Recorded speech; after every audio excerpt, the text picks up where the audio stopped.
This poem is called The Farewell Glacier, and I've written it for Cape Farewell and all who sail in her. We've sailed across a sea of chrome and mercury, and time slowed down to next to nothing. We've travelled across waters like quicksilver, borrowed from the back of a mirror.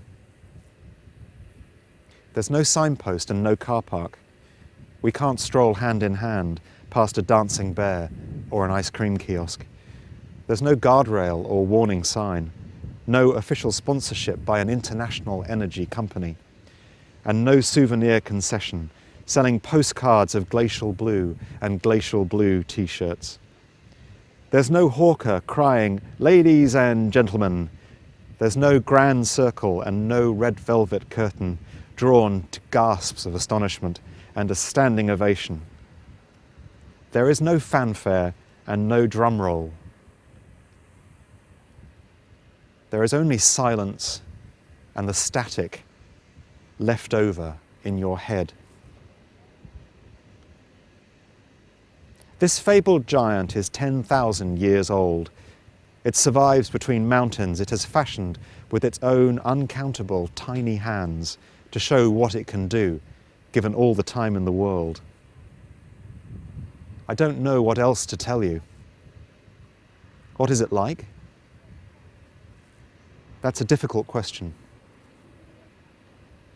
You might think of a high-rise megacity, of ice-filled penthouses, snow-stocked apartment towers and locked ziggurats, or a cathedral facade, an unfinished work forever in progress, or the Snow Queen's derelict mansion, eroded dynasties of peeling white wallpaper in empty ballrooms lit by chandeliers of ice, dados and cornices broken off, and zigzags where stairs once led to attic rooms where time froze to death.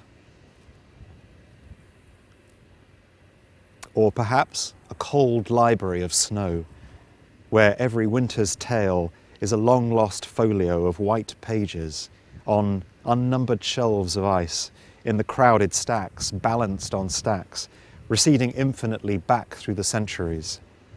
Here you might browse the works of our time, and here are some of the titles. A Brief History of Smoke, The Car Factories of Dagenham and Detroit. A catalogue raisonné of 19th century smog from the Midlands potteries, making china services for special occasions. Heavy Metals, the inside story of the Cold War's favourite band. The collected vapour trails of 1999. And a thin sheet of pure grey registering the shadow fall of Hiroshima. Maybe Shakespeare's winter fairs, when the Thames froze over, are recorded somewhere here, and Bruegel's hunters are just returning home in the last of the light. Maybe there's a thin black line where ancient cities burned down to ash. But some of it is filthy and derelict, like the shanties of a privileged city, the charnel house next the palace, carried along reluctantly to do the dirty work. Remember how we stood and stared face to face with the ancient beast, waiting for the thunderbolts that cracked deep in its blue heart, and hoping for the satisfying, frightening finale, the minor apocalypse of towers of ice, going, which did not happen. But once the sea drew in a different breath and held it, and then a single wave ran all along the shoreline, like a cardiograph registering the result of a slow war fought for 100 centuries deep in the ice, and now lost to the advancing forces of heat and light. So when we sail away across the inches of the sea charts, what do we think we've seen through the cruel little eyes of our cameras and binoculars, framing and clicking and failing to capture the beauty of the beast? Will we confess to the warm breaths and tiny cries which issued from our mouths? Will we remember what we wished for?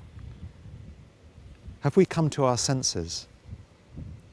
Like acolytes who've seen the extinction of the future in a bad dream, can we return with a story or a song that will save us just in time? And what will we say of this dying monster in its last lair when we are home again?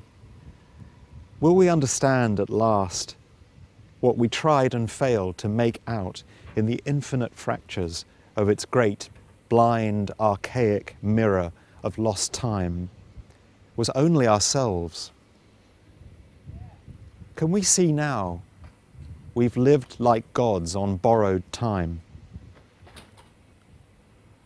And when we return to the immediate moments of our illuminated cities and warm living rooms, how will we recall this frozen auditorium and its oracular silence and the last long performance of its disappearing act?